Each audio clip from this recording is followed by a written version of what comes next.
Достар, біз жаңа компьютер арқылы қалай Facebook парақшасы арқылы реклама жіберуді үйрендік енді.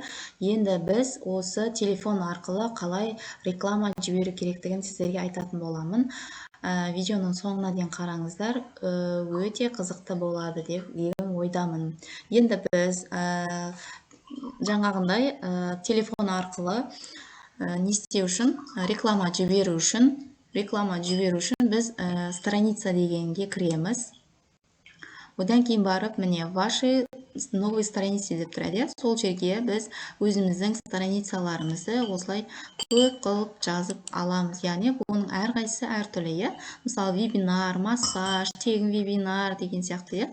Мысалы, массаж курсы, тек массаж 1 деген сияқты. Мысалы, солай өзіміздің жаңағы нелерімізді алып создать етеміз. Мысалы, біз телефонда реклама жіберу үшін создать новый страницу деп тұрады. Соны мына жерге жазамыз. Сіз именно қандай жаңағындай реклама жіберейін деп жатсыз, соған байланысты сіз атын таңдау керексіз. Мысалы, массаж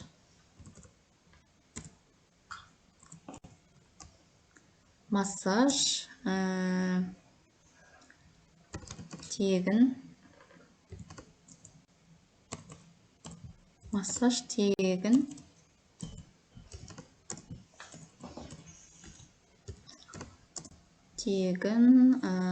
курсы деп қояйын. Жалпылама осылай қояйын. Сосын барып, мына категория дегенге, мысалы, массаж деп қоя саласыз. И сосын массаж деп тұрады. Осы школа массажев деп тұрады, яғни. Одан кейін жаңағындай описание, мысалы, массаж үйрету деп қояйық.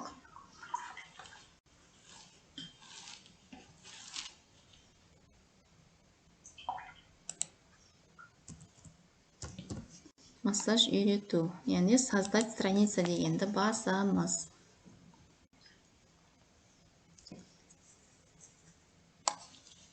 Бізде обновление жасалып жатыр. Міне массаж тегін курсы созданы деп тұр. Мысалы, бұны мысалы сохранить етеміз. Мысалы, мына жерге обложка сразу қойып кетсеңіз болады. Болмаса, жаңағындай фото профиліңізді таңдасаңыз болады. Мына жерде біз фото профилді арнайы папкаларды ашып қоямыз да, и содан кейін барып, мысалы, мына бір баламен түскен суретті қойсақ болады. Одан кейін обложканы да өздеріңіз таңдасаңыздар болады. Мысалы, обложкаға қандай сурет таңдасақ болады? Кішкентай баланың обложкасын мысалы сохранить етіп, яғни суреттің астыңғы жағында осындай обложка болады, и мына жерде суретіңіз тұратын болады. Сохранить етеміз. Бізде обновление жүріп жатыр. Міне, массаж тегін курсы. Бізде мынау неміз шықты. Тегін курсы деп не істедік. Мына жерге фотосын қайтадан қояйық. Мына жерге салынбай қалған сияқты.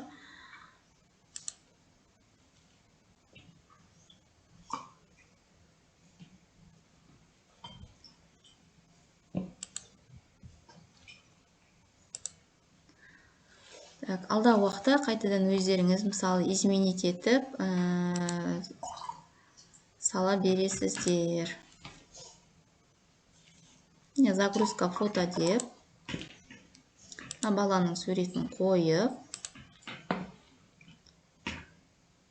бұл ненің несі үлкен болып тұр екен, яғни размер үлкен болғандықтан не істеп тұр, қабылдамай тұр екен. Алдағы уақытта размерін осыған сәйкестендіріп, өздеріңіз таңдап қоя аласыздар. Мен тағы да көрейін, басқа сурет таңдап көрейін.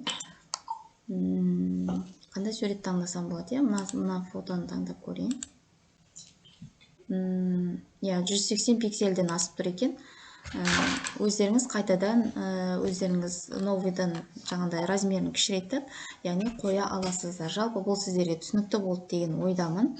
Енді телефондық версияға көшеміз.